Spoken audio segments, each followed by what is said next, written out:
Hello, everybody. Welcome to the first ever episode of the Let Us Tell You podcast.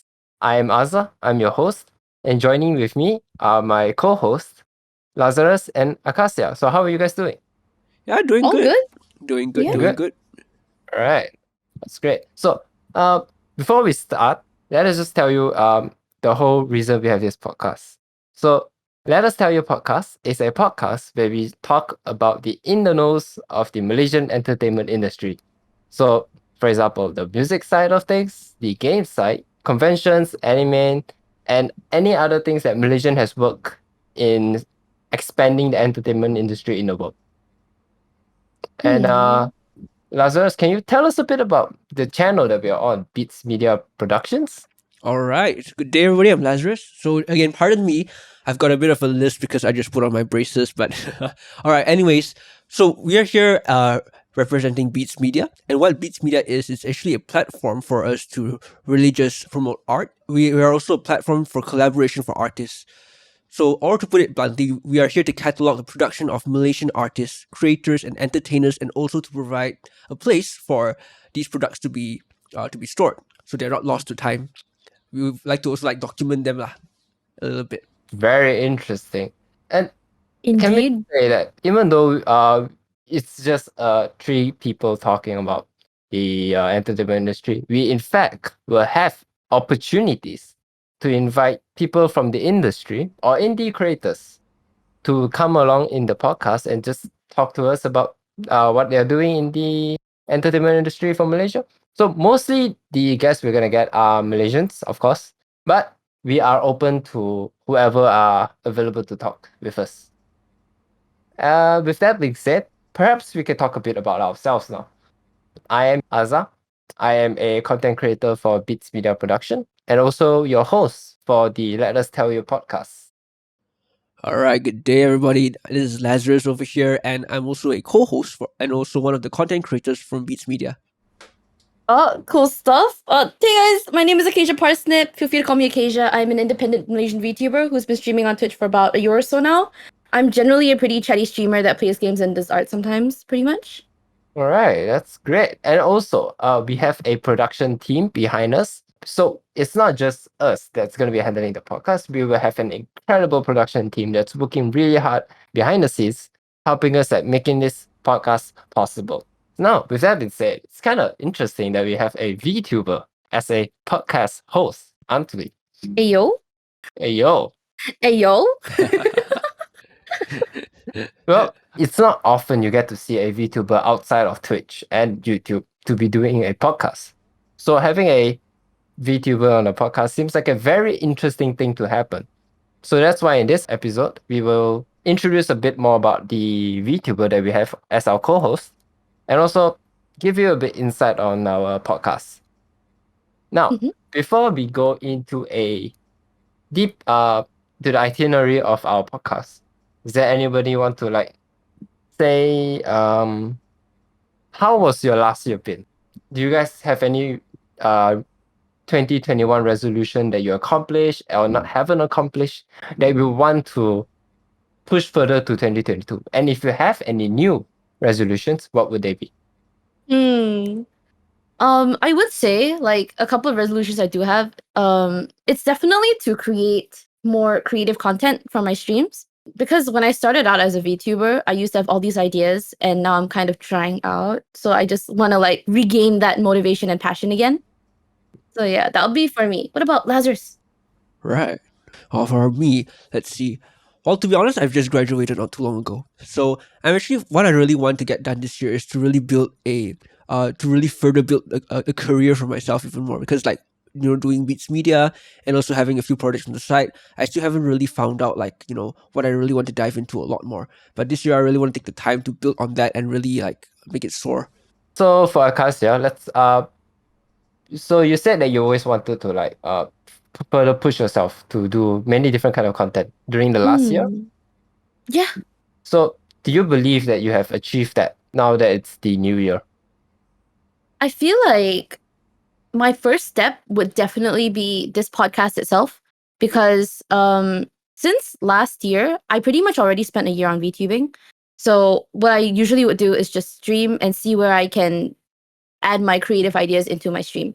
But until now, I actually haven't delved into like other forms of media. I see. Yeah. Getting that diversification on there. Let's go. Offline content. Let's freaking go. Honestly, as a viewer of your streams, I would love to say that you've been definitely evolved a lot since the whole year actually. So, well, hopefully that this podcast will give you more ideas and further expand your interest within the streaming industry and stuff. For sure. We're gonna be meeting a lot of new people as well, so we can hear from them and we can yoink and twist some ideas here and there. Yeah. Cool stuff. Cool stuff.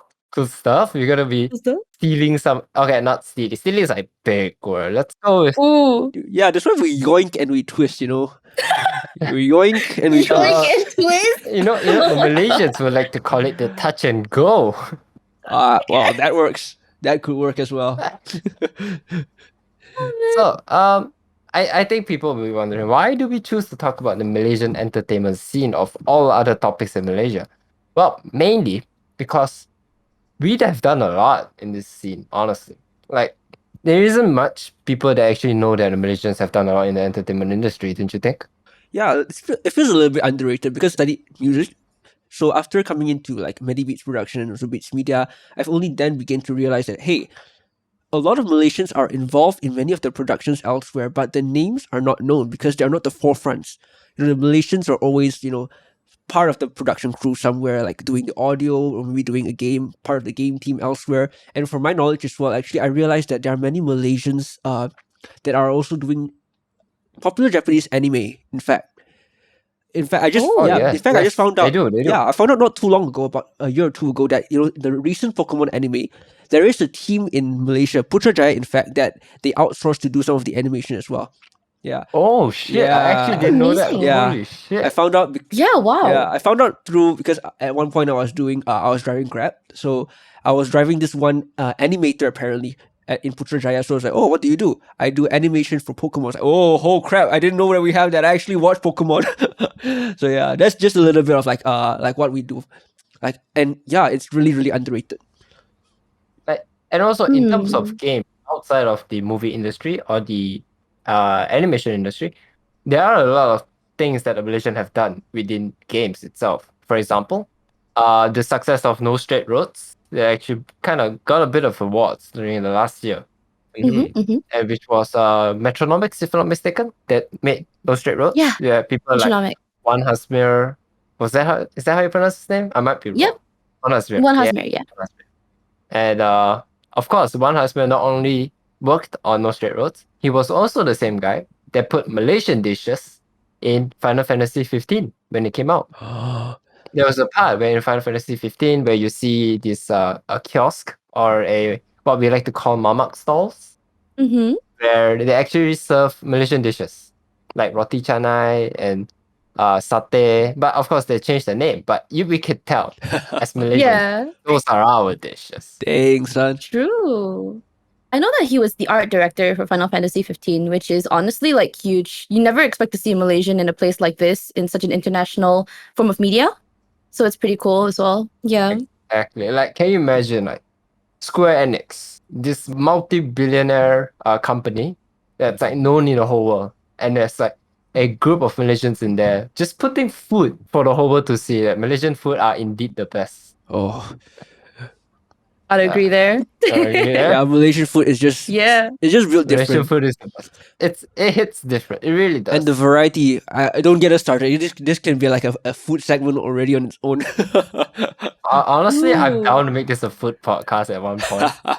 we have the power to talk about anything in a podcast after all. Yeah, I would say that like a majority of Malaysians are food experts on their own because of how much food we have. Exactly. And you know what that would mean? Bad food opinions are gonna be around here somewhere for sure. We ain't gonna talk about it right now because I'm sure you're gonna talk about it later. Okay. Cool stuff. All right. So other than that, since we are also gonna be talking about the Malaysian entertainment scene, since we're also open to many different kind of topics, does any one of you guys have a topic in mind where you would love to share given a platform such as this? Given a platform, I think aside from I mentioned earlier that I study music. However, like one of my interests is in the recent years, especially with how COVID's hitting, I've got a little bit of interest in terms of like personal finance because even though I'm coming from like a pretty well-to-do family, I had to learn about what personal finance is and how to like maybe do bills and everything like that. Took me a while to learn that, and also how to like make sure I don't overspend. Yeah, those are the simple things that unfortunately not everybody knows about. To be fair, we are technically at the age where we need to start planning about our own financial, like, to support ourselves financially. Yeah. For True. sure. Also, I couldn't help thinking that one meme where it's like the Malaysian meme of like, are you looking for financial support? A guy came up to you, are you looking for financial support? Kind of sus. Wait, was it from that one YouTube ad? Was it? I only Was it? remember it's like do we call it like MLM or something like that? Yeah, that's what. Oh. Yeah, honestly, they kind of have a bad rap right now. Yeah, It's so it sounds sad. kind of sus. Well, anyways, for Acasia, do you have like anything in mind? Like, since you're given a platform outside of Twitch, I'm sure you have things that you want to talk outside of Twitch, right? Absolutely. Actually, I feel like it's great that we're able to discuss thought-provoking matters such as like you mentioned earlier in regards to the entertainment industry in Malaysia. It's nice that we can talk about that a bit more because I find that shedding light on a lot of things that are known and yet not really said allows us to acknowledge the good and the bad and honestly the ugly of the industry community or the industry or community and apply it to industry or question mark apply and like we can use it to apply it to our own works as well because as content creators ourselves it's good to learn from things. It's good to be critical and it's also good to learn from it as well. Yeah. Yes. So I feel like it's a pretty good platform for this. Yeah. I mean, since we're given a platform, it's always good to be in the know and be informed about the things that are happening in Malaysia for sure. Especially since you are living here. For True. the people who lives here too, it would be best that you also know about what's happening inside. And for people who's outside, we use the word kepo. So I guess it's kind of like that. It's like something's happening over there. Let's get to know a bit about busybody? that. Come, let's spill the tea. Let's spill the tea. Yeah, tea spilling. Let's get it. Let us tell you now. Let us spill the tea. Yeah. Because this is our first episode, we technically don't have a guest, but we do have someone very special on our podcast as a co-host. After all, we have a VTuber as a host for a podcast. No way. Who's the VTuber? I know, right? Lazarus, is it the you? Are you the Lazarus? VTuber? Okay. I guess my NFT is the. Okay, never mind. Let us not go into that shit. Are we gonna get into that shit now? We're gonna start a controversial war just on the first episode now. Oh man. Could you? NFT VTuber? Let's go.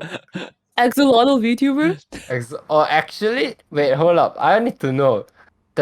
I really hope that exists. An axolotl VTuber. Okay. Yeah, there is. There is? Oh. Yeah. All right. There's sorry? No, please tell us who it is. Oh, okay. Like, so there is this one VTuber called Yaxi. She mainly streams on Facebook. And damn, she's like a really, really big VTuber on Facebook somehow, even though Facebook is not necessarily a very, very popular or a very efficient streaming platform. She's really made a name for herself. Good stuff. Actually, Facebook is like currently bigger than Twitch at the moment, isn't it? It depends. Contrary to popular belief, right? Facebook actually reaches the Southeast Asian market a little bit more. Yes, I do agree to that. I do agree. Yeah, so citing this guy's toast because he shared about how when he went to because when he changed from Twitch to Facebook at one point before he moved back to Twitch, he was saying how actually he was able to expand on the Southeast Asian audience through Facebook. Because on Facebook actually it's easier to access because the whole platform is easier to go on through on your phone, on your mobile, because a lot of especially Filipinos, they go on Facebook a lot, so they can find streams very easily over there. Yeah, on a side note as well, in fact, I've been realizing that actually in the recent months, my grandma has been tuning into streams on Facebook. So, oh wow, what kind? What kind? Is it the racing type? Like, Oh no. Like okay, what the streams that she goes on to are those actually they're local Malaysian streams like those they would you even call it? I think you can say it's a mukbang stream in fact. Yeah, like she tunes into them Oh. just like looking at them eat food. And she even actually just last night she told me about how these guys they eat so much but they never get fat. Like, damn, grandma actually be watching some mukbangs here. Yeah, I'll wonders be of the world. honest. Honestly, it's actually very believable that the older generations would like to watch streams. I mean, Yeah. it's okay. So my understanding is that most elderlies, they tend to live alone, Mm-hmm. and they hardly have their children to come over and visit them. So having to watch a stream, like it's like, and especially mukbang, it's like you have a, you know how there's always this saying where the grandmas try to force feed you and make you fat and stuff. Yeah. So now you get to watch someone who do it for themselves. Think about that. It is true. It's like a Yeah. granddaughter that you did know you had. Yes. That you It's bought like great those. It's like, parasocial company. and then you can imagine your grandparents throwing super chat to just feed you. I can't get that mental image out of my mind now. Oh my god. Well, I mean, I can never get fat because my metabolism is high, so I guess she can, she can live vicariously through that. Hell yeah. Anyways, I think we're going a bit ahead of ourselves. So, as you know, our VTuber on our podcast is in fact Acasia. Whoa, what a surprise! I Whoa, thought it no was way. Lazarus for a moment. Dang. Question mark? Anyways, let's just treat Acasia as our guest for the day. So, Acasia, thank you for sparing some time in your busy schedule to be on our podcast. I really appreciate your effort for joining us at the moment. We are unworthy. Oh yeah, sure. We are unworthy. Like my schedule is so packed with just having a really wrecked sleep schedule. So it's all good. It's all good. It's all right, that's great. So, let's just start with something really simple. All right. So, when did you start your VTuber scene, and what made you want to start? I started last year on the 11th of December. So it's been a little more than a year since then. The reason why I wanted to start honestly was super impromptu. I was an animation student at the time, and I found out about Vroid. It's basically just this free software, I think, that allows you to customize like a rigged 3D model. And I just saw a lot of my friends playing with it. I thought I'd give it a shot, so I made like my own model from there, just out of pure curiosity. At that point, I'd already been watching like Picora and Muna for a while, so I was like, oh, VTubers, they exist. That's pretty cool. I eventually saw some media articles as well on a couple of Malaysian interviews, actually, Malaysian VTubers that have been interviewed. So I think from there, I kind of figured that, okay, yeah, so you can be a VTuber even if you're not affiliated with like all these bigger companies. And you can definitely be an independent VTuber if you wanted to. So I looked more into it and I realized, oh, wow, all these VTubers have these really, really cool overlays. They stream. Oh, wow, you really don't need to be part of an agency to do this. You can just want to do it.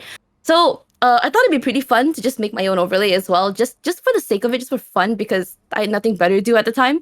So I made it, and then it got to a point where like, okay, you know what? Niji Sanji is having audition soon. And I already have all this. And I think I have a good enough like laptop to kind of stream. So I was like, okay, I might as well just do it, right? Just for fun. So within the span of a week, I got like I did all the stuff. I prepared the overlays. I learned how OBS worked. Did all the promotional stuff. And 3 days before my actual stream, I basically promoted it to every single one of my IRLs.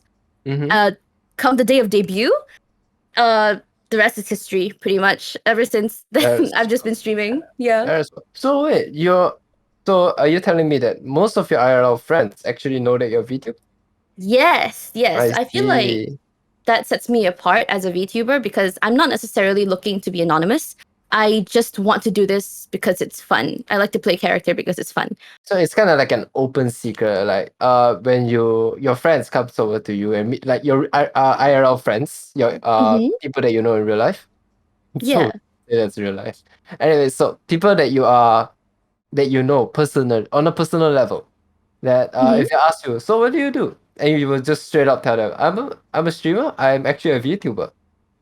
You? Actually, it really depends. Like usually I'll just say streamer because it's difficult to explain what a VTuber is.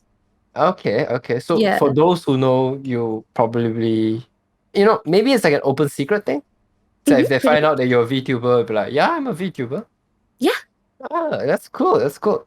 Hey, That is thanks. really interesting. So now, since you mentioned that you started watching Pekora and Muna, I will assume those were your favorites in the VTuber scene. They were my first, and yeah, I think my most memorable memories of Hololive VTubers would definitely be the whole Pecora and Muna Minecraft arc. Just Oh yeah, shit! Oh, very that was fond fun. That memories. was beautiful. I Yes, actually agreed. followed it since that Lapis Lazuli moment and seeing how people created that whole what do you call the giant huge lore of the rabbit and the moon. I'm just like, oh shit. Oh, they did. I haven't Yeah, caught up with them recently, like actually. no, it's during that time it was because it was Pekora and Muna, Uh people huh. aligned it with the whole story of the moon rabbit and stuff. Oh, what the And then hell? how That's so Lapis cute. Lazuli was the gem of friendship. It was like everything, the whole storyline was aligned. You couldn't make this up. My heart. It was so beautiful. So heartwarming, actually. Oh Good man. stuff. But with that being said, Lazarus, do you actually watch a lot of VTubers? Not a lot, but I do because I do watch streamers, so I do know of a few VTubers that they come in contact with. Like I know of Iron Mouse, I know of Bao, Hmm. and yeah, I think that's pretty much it. Because I watch the mainstream people like offline TV. I Ah, see. yes. Yeah, and I occasionally they see. come in contact with few of these guys. So pretty fun, pretty fun. Yeah, I guess Iron Mouse Agree. is the one that's like the closest one that it's kind of like the bridge between the VTuber side and then the real life side, Yeah. right? I feel like actually the person that takes that mantle, I feel like would be Skara. Oh Because I feel like Skara, yeah, because he does a lot of collaborations with VTubers. yeah. Whereas Iron Mouse is just kind of, I think her thing is mainly with CDog VA. Oh yeah. Oh, Yeah. that's Yeah. another Yeah. storyline. That was another Hmm. beautiful The trash storyline. taste gang. Yeah. Yeah, Tungsten Rat, let's get it. Tungsten Red, let's get it. So, Akaza, your favorites are Pekora and Muna, right? My favorite actually is probably in terms of Hololive, I would say Gura. But Oh, in terms of indie VTubers, I will actually have to say I look up to Iron Mouse a lot. I see. Mm. I mean, Yeah. I'm sure a lot of people do. Yes, It- yes, for good reason. This whole VTuber thing has really been like blasting around. Like ever since the whole Kizuna Ai thing, where it was more of an virtual idols. Yeah. And then now when it starts to be anime girls instead of real life people, and you're attracting weebs and stuff, that's kind of like, why didn't anyone think of this earlier? It was kind of baffling to me. Like, I would like to put VTuber in the same vibe as Utaite, which is the Vocaloid singers. Mm-hmm. So what they do is like they have the same concept of they don't want to show their real self or their face on camera. Instead, using their talents as their forefront of their viewership. True, So true, true, for true. singers, it's like their voice. It's not about the face. If you love that voice, you love that singer already. So it's the same for VTubers, where it's like you don't need to know how they look like. You just need to know how they are. It's that their personality matters the most. If you like the personality, then that's a interesting influencer for you. Agreed, actually. I also feel like it's great that people are given the opportunity to just use a VTuber model because although the personality is what matters the most, having a visual for the streamer you're watching actually helps you connect with them better. And even if it's not a real person, just seeing a PNG or seeing a live 2D model or a 3D model, it helps you connect with them a little bit better.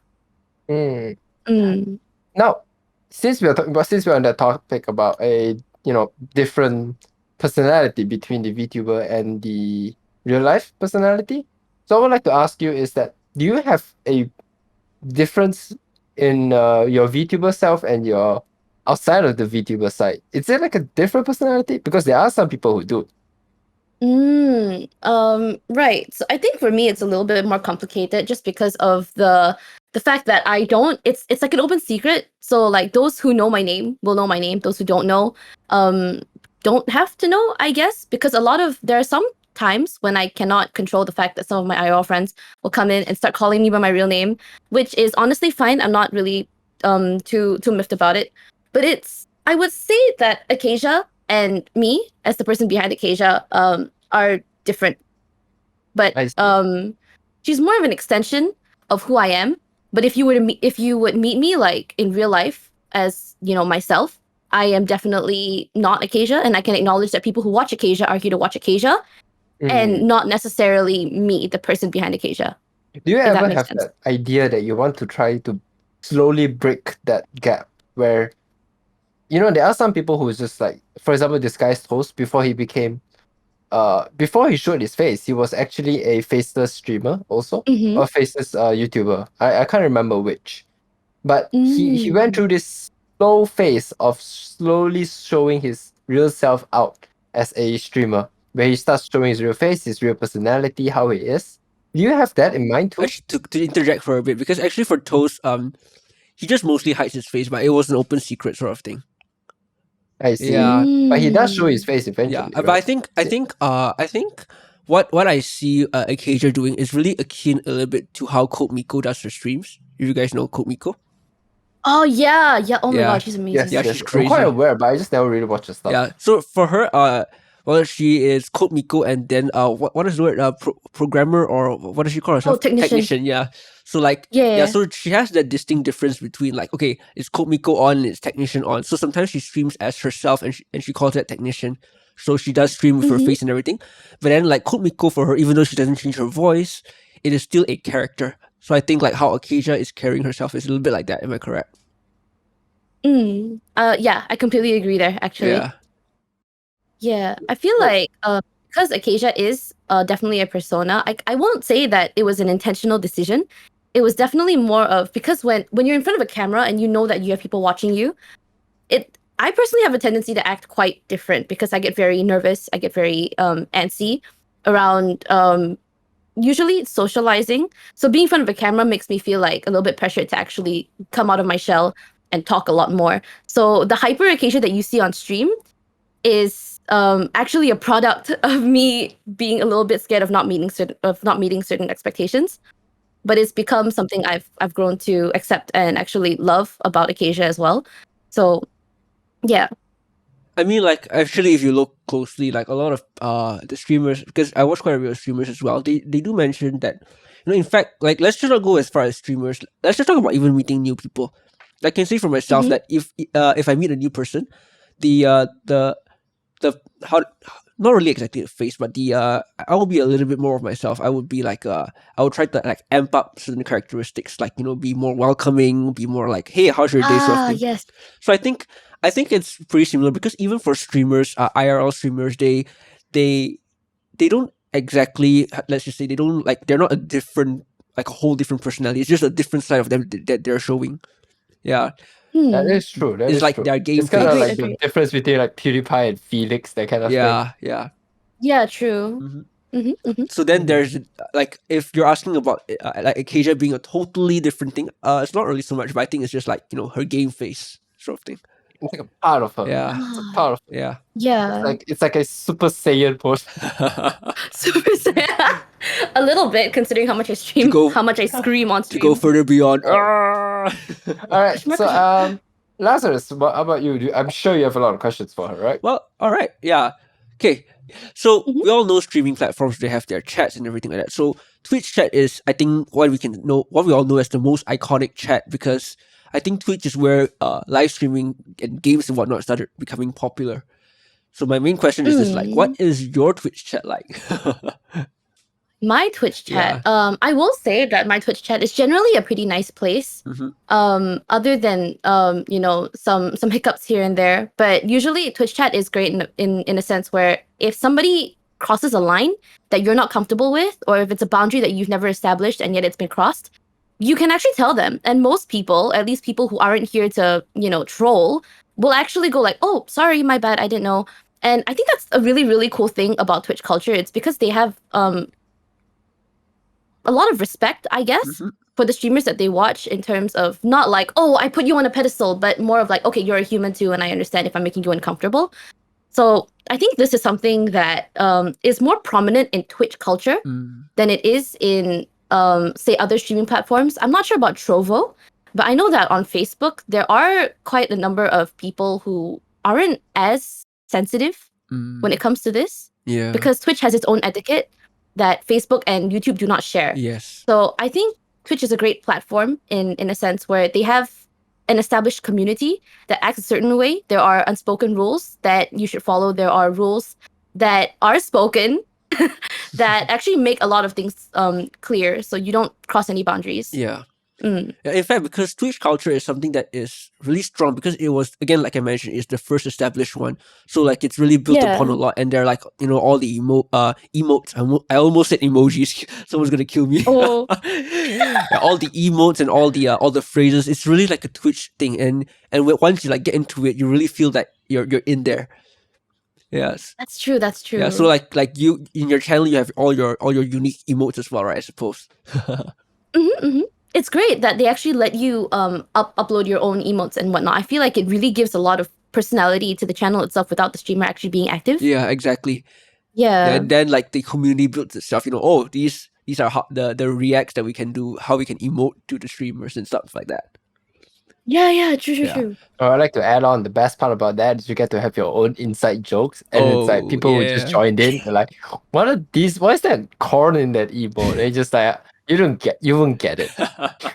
Yeah. You won't I get it. have a streamer friend who took a picture of his thigh, cut it out, turned it into a PNG, and made that an emote, and made it like made it so because it's not just his thigh, it's his entire leg, his bare entire leg. Oh So my god. he made like a couple of emotes where he's like rotated this, and his chat just spams it. It's the funniest. It's the funniest thing. I swear to God. I can imagine. I can imagine them like spamming that when let's say the streamer is just singing, and then you see that spinning thing, like, let's go. Yeah. Yeah. And this builds a community because like, you get something to latch on to, and it's like, oh yeah, this is a thing, sort of thing. And that's really, really cool. Yeah, true. Yeah. It's like a unique thing that that it's that streamers. Yeah. It's That it's If you- great promotion as well. Actually. Yep, correct. If Yeah. you don't mind me adding on to that, I as a avid watcher of your streams, I noticed that Twitch chat for yours specifically likes to, because there's always this inside joke. They tend to love to bully you into especially if for your backstory. I wouldn't want to say it right now. So here's the thing. I get it that it's all fun and stuff, but at what point do you think that it goes not saying too far, but the joke goes stale? I Have think you ever thought that before? I have actually, and I think I've been fairly open about it to my chatters as well. I used to have this thing on my stream called mute streamer because it's something that a lot of other streamers had that I didn't really know. I didn't know what to put in my channel points, so I thought, okay, you know what? It's easy enough. I can stay quiet during a stream. See, the problem with that is that when I get nervous, I don't stop talking. And if I stop talking, I go into like, oh no, I'm blanking out. What do I do? Oh no, I can't do this. So initially it was really fun, and it was really fun for them to watch me like freak out as well, because really all you can hear, I don't actually mute myself. So I go quiet. You can hear the nervous breathing. You can feel the nervous energy. And it's funny the first few times until maybe like the 100th time when it's happened, it just becomes straight up stressful for me. I So see. I've taken steps to kind of take that out and give them like a different way to quote unquote bully me without like kind of at a cost I'm willing to accept. Because I'm quite aware there was some jokes that actually got not say too far, but are you okay? Lazarus, I'm not sure if you're familiar with this streamer, but Acasia, do you know a HoloLive streamer called Russia? I know of Russia, yes. Okay, so it's the green short-haired necromancer girl. So Mhm. there's an inside joke where we just call her like flat-chested or a cup, or like what do you call the cutting board. So there's this inside joke where we just call her cutting board, and she gets angry. It's like, no, I'm actually boing and stuff like that. But then she came to a point where the joke is just like, it's not funny anymore. Can we just stop that? True. Because these things do happen even in real life and also on stream. So that's why I was wondering if do you have similar like experiences, and how do you cope? Like, how do you counter that? Other than, not many people can just straight up tell the chat, like, chat, it's not that funny. Please stop that. I think the closest thing I have to that at the moment, for this specifically, is probably literally being called anything but a hamster. But sorry, anything but a gopher. People keep calling me a hamster or a rat. For some people, some have started calling me banana for some reason. Like they'll call me literally anything but what I actually am. So it's actually not gotten to too bad a point. I feel like it's still fine, it's still funny, but I do feel like eventually it will definitely reach that point I if feel it like goes on for long especially enough. because it really is very interesting when you see the streamers actually panic as a viewer. It's like That's true, that's true. because they are hidden behind this shell, and then even the chats are also hidden a TV screen essentially. Mhm. They are allowed to just not say show their true colors, but show different colors. So having being the True. ability to make fun of someone, mostly a good intention. They True, just want to true. see a different reaction coming out from their favorite streamers. Yeah, I feel like Mm. also just in general, not just for me, for most VTubers and streamers, because VTubers don't get to react the way IRL streamers get to react because the model just isn't as expressive as say a face cam, right? So it's I feel like it's especially fun for people to kind of mess with VTubers because the reactions you get are extremely, extremely loud or extremely, extremely unique because they really Yes. have to find ways to express themselves so that their chat can actually see how they feel. And Mm. yeah, it's pretty interesting in that sense as well. VTuber is a really difficult task after all to be an entertainer. Actually, entertainer in general is tough. Now you have to Hmm. be an anime character entertainer. Man, that's like a whole new step. There Honestly. are there are quite a few different struggles. Like I won't say one is I won't say like oh VTubing or IRL facecam streaming are just as difficult as the other, but I also won't say that um okay, what I will say is that they both have very different struggles and each Mhm. of these struggles do have their very very unique set of solutions. So that's also pretty interesting. As a VTuber you get to explore, as an IRL facecam streamer it kind of just it works that way because that's how it always was. Well So said. yeah. Well said. Well said. Oh yeah, like just generally asking about VTubers because like for those who don't know, VTubers basically they have their default avatars, their default models with maybe like a default suit or outfit. But the thing is, Mhm. I do realize as well that occasionally, like on different seasons, there are different outfits or different models. So, Yeah. Acacia, on what occasion do you change your outfits, and how often does it happen? Okay, so for some VTubers they don't do it, but because I personally do actually because the way I started was that I made my own model, correct? Hmm. So I have the privilege of actually going out of my way and making these costumes for myself during different occasions. One of those occasions was actually Chinese New Year, where I had a just gambling stream. So it's All just the gamba in I chat. it's yes, yes, exactly. It's kind of ironic because I don't actually gamble IRL. I don't know how to play poker, say like poker or these other kinds of gambling games. But during Chinese New Year last year, I had a stream where I literally put on like a nicely made Chinese New Year outfit with a different hairstyle. I just sat there, chatted, and all I could see in chat was just gambling, gambling, gambling, gambling, and people were just freaking out over like winning and losing.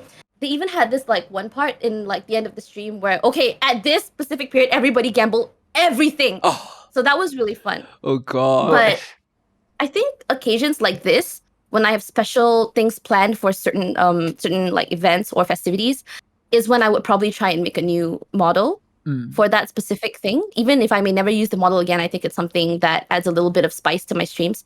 Kind of sets me apart from other VTubers Mm. because I feel like that's important, when it comes to being an entertainer. Yeah. You don't want to deliver something that's already there. Mm. That is true. Yeah. That is true. You always want to be something special, don't you? Yeah, it really brings the Mm. different flavors, especially in the different seasons. True, true. All right. Then on that question as well, like the VTuber community. How is it like actually? Like, do you interact with the other VTubers? Do you guys have meetups, IRL, collabs, or stuff like that? Like, how is it like? Especially that we're in Malaysia right now. Like the VTuber circle in Malaysia. How is it like? I can really only speak for myself in this sense. Only because when I started VTubing, a lot of the VTubers I came in contact with were actually VTubers who weren't from Malaysia. I ended up talking to VTubers who were from the Philippines or from America, and generally they're all very, very nice. I will say they're all very welcoming, but there is a slight, okay, in terms of the entire community on Twitter in itself, it's no secret, it's kind of unspoken, but it's no secret that there are a lot of people who um aren't really there to be friends with you, but they aren't there to hurt you either. They just want to climb the social ladder, you Yeah. know? And I I think get. to an extent, I think it's okay. I Yeah. think it's okay for people to want to do that. Yep. But it can be a bit hurtful for those who are actually looking for genuine friendships in the community. Mm. And you never really know who is a real friend or not. Mm. But I think it's generally a good thing to treat everyone as, to treat everyone equally, to treat everyone as a friend. Yeah. Because, you never know when you can make real genuine friendships that can last a really, really long time. And I think that matters so much more. Exactly. Yeah, I think it's Yeah. really interesting because it is true. Like, how do you distinguish between like coworker and maybe a friend is something that you want to build up, Mhm. and considering that this is it is at the end of the day, it is to an extent competition, especially if you're streaming at the same times because you're gonna want some audience. True. Yeah. And like the big streamers are already taking a bulk of the audience, like 50K here, maybe like 100K at XQC's channel. Then like, oh, Mhm. where are our viewers going to come from? So I do get Mm. that point of view. However, I think like what do you think about this? Because the thing is, I see in recent years, especially during COVID season, that a lot of the streamers have been collaborating together, and actually in turn, that gained them more viewership. Because like let's just say like okay, streamer A and streamer B collapse, and they maybe stream on this time. Like I stream at from 8. Streamer A streams from 8 to 10 p.m. and then like the viewers go there, but then streamer B is not streaming at that time. So and streamer B streams at 10 p.m. to 12 a.m. So the thing is that the viewers can overlap. You see. That's true. Yeah, That's true. so that I think that's one of the ways you can do. So maybe like plan streams like in different times to not overlap, because like if you have like the same audience, it's gonna be a win-win situation, because like they people have lots of time to burn. They can go from streamer A to streamer B and stuff like that.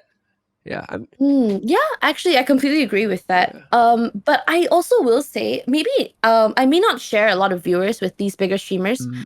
So I feel like if I were to, it's something I thought about when I first made my schedule.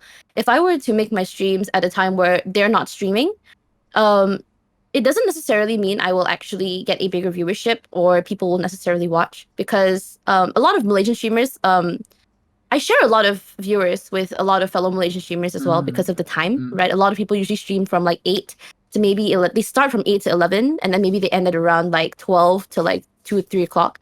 And because the viewership is so, the Malaysian watcher community is actually not that big. That is And if true. they don't chat, they lurk. So yeah, and it's honestly something that you eventually kind of come to terms with. Yep. Because if I were to, or at least it's a smart move, but seeing how things do be in the situation, I think the only time I would really wait, hold on, I'm my words. No worries. Take your time. Yeah. How does English work? The only time I really will be able to stream without another fellow streamer who shares the same audience who is streaming, it might be around like afternoon time, but that's also when a lot of my audience, mainly Malaysians and other Southeast Asians, aren't free to watch. So I think it's also a matter of a lot of people stream at this specific time for a very specific reason, and that reason being that's when the audience is most active on the platform itself. True. There is something I would like to add on about the whole Malaysian thing being they're mostly lurking, is that there's also a thing where Malaysians aren't really in the whole super chat or the tipping side of things. Like essentially we don't have a tipping culture, don't we? Like we go to a restaurant, we don't tip. But True. in America, things are a bit different. They always tip.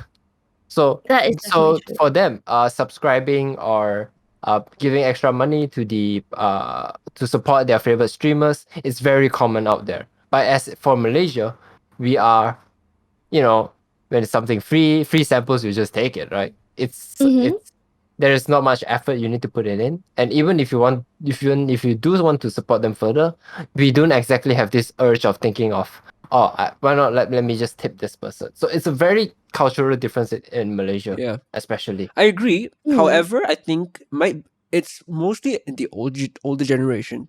I think it might in the younger generation it might be a change because we're exposed to everything. We're exposed to TikTok, to Instagram, to Twitch and YouTube, and that a lot. Like let's just say for myself, I actually a confession here. I mostly watch international content, which means I hardly actually Mhm. I hardly dive in too much into local content if I'm being honest. And like Mm. my personal culture that I've built around this is like I wouldn't mind giving. If I really really really enjoy and if I really put in the time into this stream, I wouldn't mind giving. So I think it will be similar as well for younger people, considering that we're growing up in a very globalized culture, if I can say so. I have to agree with Lazarus there, actually. Yeah. Although, definitely the American or the Western tipping culture does come into play when it comes to tipping, when it comes to content creators. Yep. I think because Malaysians have gotten to a point where, okay, yeah, I'm on this platform and this is just how it is. That's just how the culture is on this platform. I feel like there are Malaysians, or at least more Malaysians than we think, who would actually very willingly participate in that culture. I should forget, like, thanks to the whole Netflix and the Disney Plus thing, when now Mhm. subscription is like a very popular thing. I can True. see Malaysians starting to develop this whole tipping culture also. Probably. Mm-mm. I feel like even if it doesn't like affect too much, I feel like it will play a part of it at least. That is true. There's also something that actually helps with this whole tipping thing. Twitch has actually come out with this subscriber system where, okay, previously, if you subscribe to a streamer at tier 1 on Twitch, it would cost you maybe about like $7 to $8, correct?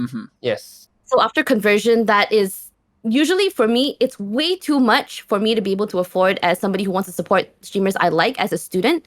But they've come out with this localized prices thing. Oh. So if you're if you're subscribing as a Malaysian, the price actually goes down to like 7 to 8 Malaysian ringgit, which is only about like $2 in the US. So it depends on where you're from. Oh shit. Yeah. It's actually contributed a lot into my personal experience with subscribers. When I first started, we were still using the old system. So I actually wouldn't get a lot of subscribers. Maybe I would have like 5 and stuff like that. But the moment they changed it, I started to actually receive more gift subs because my audience is mainly Malaysian anyway. Oh. So it actually encourages them, or at least gives them a fair opportunity to subscribe to people they like and support people they like without giving too much or literally digging into their pockets for spare change just to throw at the streamer. So I think that's a really, really great effort on Twitch's end. That is very cute, actually. The way they actually do support the smaller streamers and stuff. They don't have to cut out their That's liver very anymore. Their livers can be intact. Yes, exactly. Are you taking this whole VTuber thing as a part-time job, or do you have actually like a long-term plan for this? Like, since I'm not sure because VTube is still a very big thing, and there is not much of graduation going on. So I would like to ask you, as a viewer of yours, what do you plan for your career in the VTuber scene? Is it part-time, or do you actually have like a long-term idea? Okay, so VTubing initially, because it was super impromptu, right? It was really just meant to be a hobby. I didn't really expect to go anywhere with it. When I started streaming, I was only expecting maybe an average of maybe 1 to 2 viewers, and for the longest time, that's what I thought that would be my point of stagnancy. I'd just be streaming to 1 or 2 people. But I'm really fortunate to have a lot of IRL friends who are willing to support me. So I started my initial debut stream with about 50 viewers, actually, which is insane and way more than I expected. So because I had that really, really big start in the beginning, or at least big for my standards, my consequent views, although they didn't get views as high as that, it got me above the affiliate threshold, I guess. And the channel points in itself is a really, really big part of my content. I like to incorporate that into my streams because I think engagement is really, really fun and also really, really important to keep people actually interested in your streams.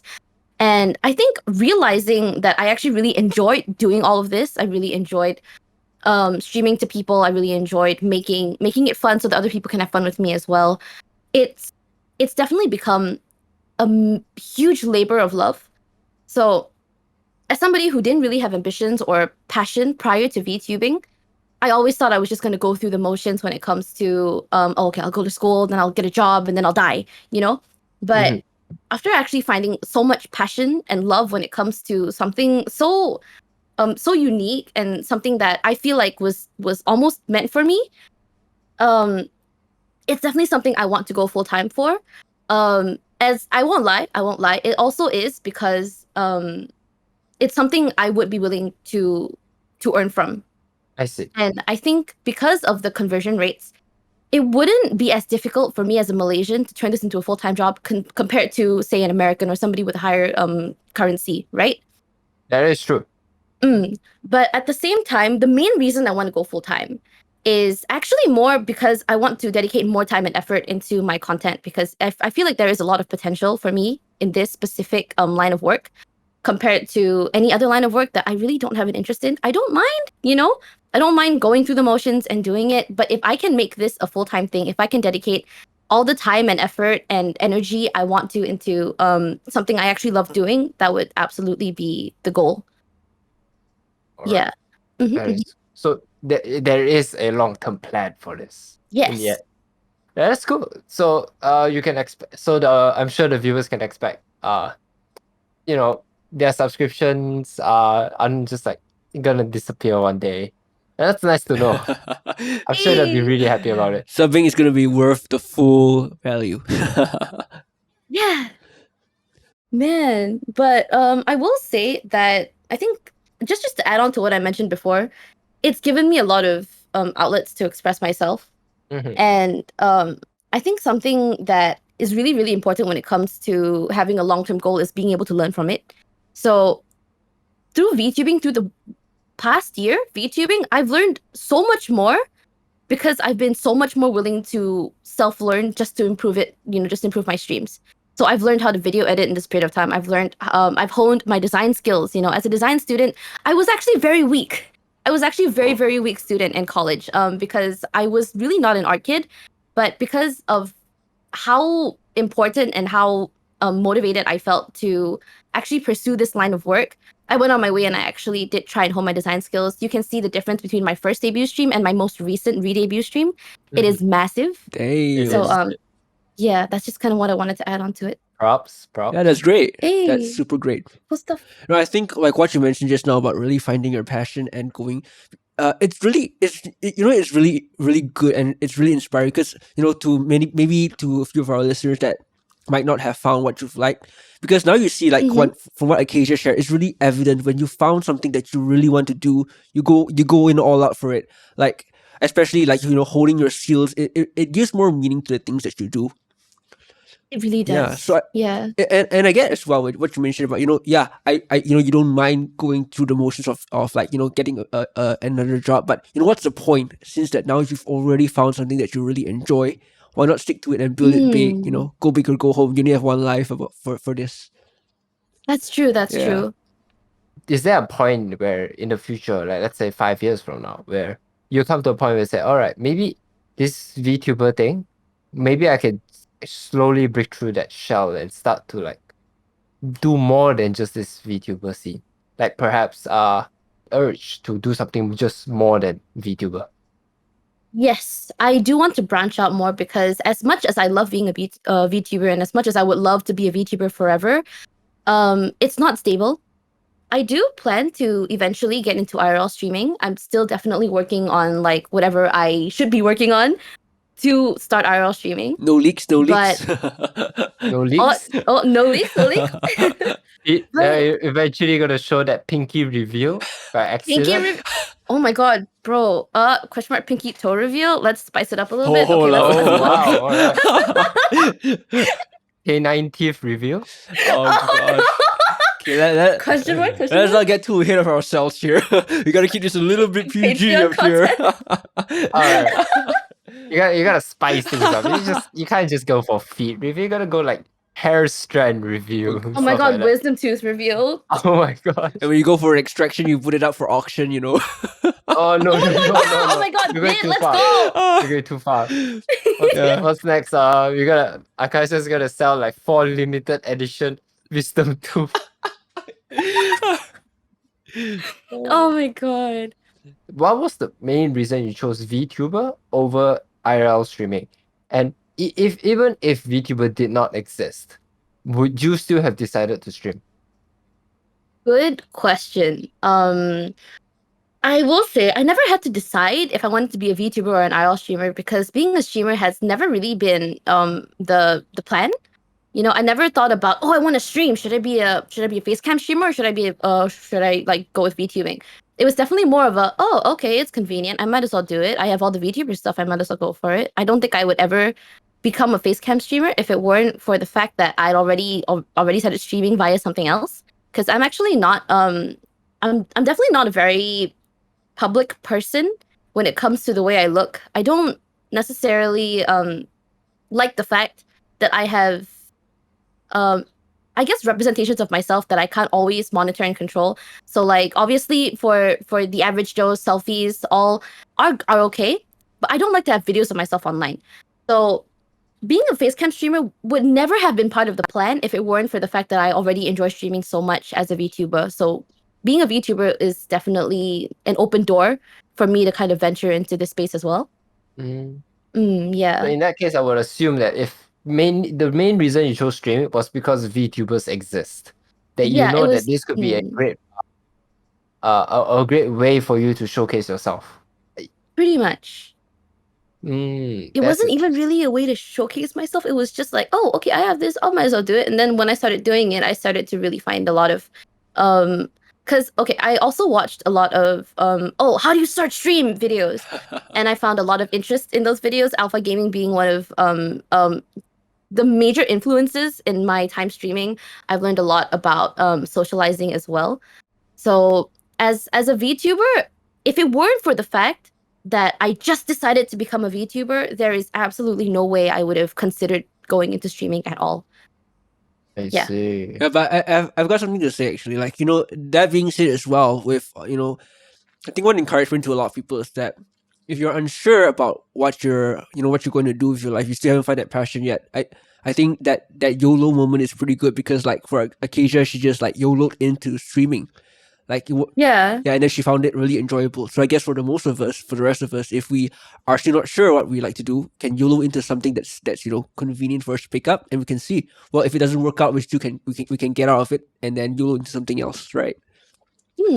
I completely agree. I think even when it comes to unique hobbies and things that people end up really, really enjoying, you never really plan for it to happen. Like for example, like maybe a sports that you might like. Yeah. You usually find out because your friends like kind of drag you there, and then you're like, oh wait, I actually like this. Yeah.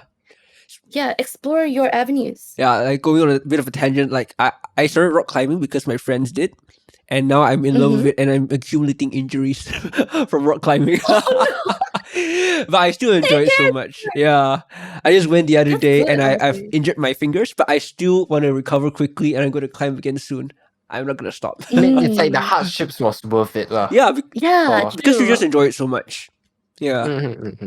If VTuber didn't exist, what would you have done? Probably just go to work and that's pretty much it. Just go to work. Go to work. Yeah, But because like there really isn't much. When you were a VTuber, you already did started college, right? Yeah. So would that be assumed that you were already picking up that sort of skill? So I would assume that you will be going for a job that was related to that skill somehow. For sure. sure. My experience with college, this is a bit more personal on my end. I was not an incredible student, so I will not say I had a lot of options in the first place, which also kind of limited my options in terms of being able to explore different kinds of careers and whatnot. But this is I'm also somebody who burns out very, very quickly. So the course I picked, animation, was ironically one of the courses I thought would be interesting enough for me to not burn out as quickly. Ironically, it is probably the worst course if I have burnout issues. It really is. It really is. And I learned it the hard way. It do be like that.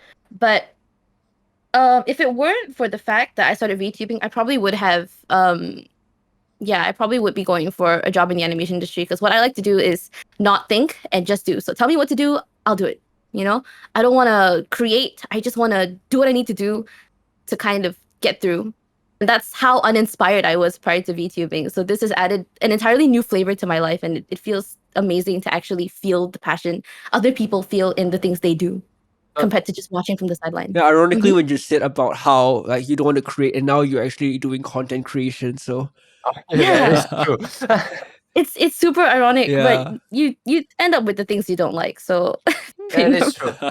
So, Yeah. which is also funny now that you're like, you did say that you may not have been like the best student back in college, but now that you think about it, it's like you go for your friends' meetings and you meet your friends and be like, oh, I'm doing this 9 to 5 job. And be like, oh, I'm streaming. I'm actually have a ton of it. Like, it's really fun.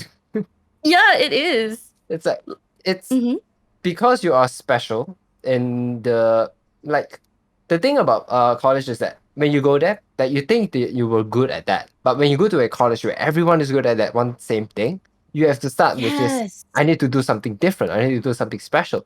So when you walk in and then you meet all your friends who are like, let's say 50% were uh are working in the industry, and like maybe 30% who are not in the industry, and some of them is just like still struggling to find some work or anything. And then here you are just Mhm. doing this one really special thing and people remembers you for it. I think that is really cool. True, true. I think this also extends to even like before going into college as well. Not before, like when you go into college. Like you said, like when you think you're good at something and you're surrounded by other people who do it just as well or even better, it starts to feel a little bit pointless. Because as an art school student, I feel like although I didn't really do art prior to art school, I went in as a complete newbie, which is why I wasn't doing so well. Um, Being like having some little kind of improvement that I could be proud of, um, as much as I wanted to enjoy that progress, seeing all my other classmates do amazing things with the experience they already had prior to college made me feel like, yeah, this probably isn't the course for me. I can only imagine what it's like to have graduated and then kind of go onto the industry and still feel like you've been trained to be this one very specific type of worker. Because I Yes, feel like that's it what really college does. trains you It for. does feel like Yeah. that, especially. Yeah. Hmm. It's because you are like I'm sure our like the lecturers did always mention, or our seniors or our parents did tell us that even back in like secondary school when we were taught like you can't just rely on what you learn inside the school. You have to Yeah. you have to learn these new skills to build out who you can be. So it's Hmm. I would say like sure, whatever we learn there is important, but it's never enough. You will always need some sort of new skill where you start mashing things together. That's the part where it makes you special. Sure, Agreed. you can Agreed. be a really great artist, but just because you draw well doesn't mean that people will know who you are unless you're like insane like Shinkai Makoto or something like that. But if Agreed. you are the kind of person who knows how to draw, and for example, who knows how to do tap dancing, then you mash these two together into one form of art. That itself is very interesting. So for you in this case, you study animation, and then Yeah. now you have this anime character for yourself. And what you also do is that you learn how to well, thanks to Twitch and whole the Vtuber scene, you know how to act, you know how to stream, you know how to entertain people, and all this mash up Hmm. together makes for who you are, and that itself it's what people should strive for. I really think that you are actually a really great example for all the other um art students out there who are trying to mix up like trying to be someone special out there. I feel like what you are doing right now is a really good example. Thank So you. props to you for that. Big appreciate. Thank you so much. It really does mean a lot, especially because college plays a massive part in the reason I wanted to stand out as a VTuber in the first place. It's learning the fact that I am literally like everybody else in college. I will literally make no name for myself, which didn't really matter to me back then. But as a VTuber, as a content creator, you really, really want to set yourself apart from other people who are also doing like roughly the same things. So college definitely taught me a lot of lessons that I still use to this day, even if I don't necessarily need to use the rest of the skills I learned from college as well, if that makes sense. Mhm.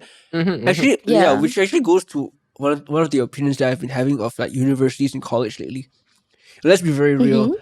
A lot of the skills that are that we learn in universities and college, we can actually learn it online. Yes, that's true. Yeah, But I think the thing that we're having in universities is that we're having the network, we're having the connections, we're having the opportunities to like meet people and also learn from the whole experience. Yeah. So I think that, if you're able to afford it and it's good and all, then you can go for it. But if you're not able to afford it, on the flip side, it's not. I don't think it's something that we should be discouraged about with all the content that's available online nowadays. Yeah. When it comes to this kind of industry as well, a big part of what actually gets you a job is more the portfolio than the actual diploma. Exactly. Yeah. Yeah. So we should, then again, like, what are we getting out from university? I think with that said, you actually got a lot out from your degree, considering that you were able to find this passion and this this direction that, of VTubing. So that is a good thing. That is a really great thing. Yeah, I agree. And I'm very, very grateful for the fact that I've spent time in college and I've been able to come out and apply these little things that I've learned. It's very cool. It's also taught a lot of work ethic. I feel like college is important in a sense where it doesn't necessarily teach you everything you need to know about how to do certain things, but it definitely gives you some kind of insight on how the industry will eventually be. It's like a guideline. It's like Pretty much, when you're yeah. self-taught, actually, I would like to say that a lot of people out there who made it big are actually people who are more self-taught, or at least the skills that they pick up that brought them that far are self-taught. So I feel like what the college teaches us may be things that are only are available everywhere, or things that we can actually technically learn ourselves. But the main thing that what we picked up from the college and uni is that there's a guideline that makes things a lot simpler for us. Like self-taught may take us 2 years, but maybe a college will take it 1 year. Maybe even one semester. Probably. Yeah. I mean, it may be a very forced 1 semester, but at least it's like fast. Yeah. Okay, in other words, kids, you don't always have to say screw school, but school is not the be all and end all. Agreed, definitely. Yeah. But please School is stay in important, school. but yeah, Please definitely, stay in school. We're not absolutely here stay to in tell you school. to not stay in school. Yeah. Hey everybody, this is Lazarus from Post here to bring you some updates as we bring this episode to a close. As you can hear, I am from the future because I have less lists in my braces right now. Anyways, I just want to share with you guys our socials so y'all can be in the know with our latest updates. Starting out, we have our Patreon where you can subscribe to support us and also to gain access to additional content and even a special shout out at the end of the podcast. Next up, we have our YouTube channel where we post clips and also other content from Beats Media Productions. And following that, we have our Twitter where we interact with our audiences and our Twitch where we have streams and occasionally the spicy stuff live. So anyways, here's where you can find us, Beats Media Productions, and our Twitter and Twitch handle will be at Beats Media Pro. So take it away, Aza from the past. It's been a great talk. It hope you guys has. had It fun. has. Yeah, huh? It You guys was. had It was fun? really fun. Yeah. All right. I hope you enjoy our watch. And until then, I'm Aza. I'm Lazarus.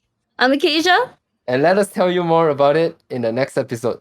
Goodbye. Bye. Bye, guys.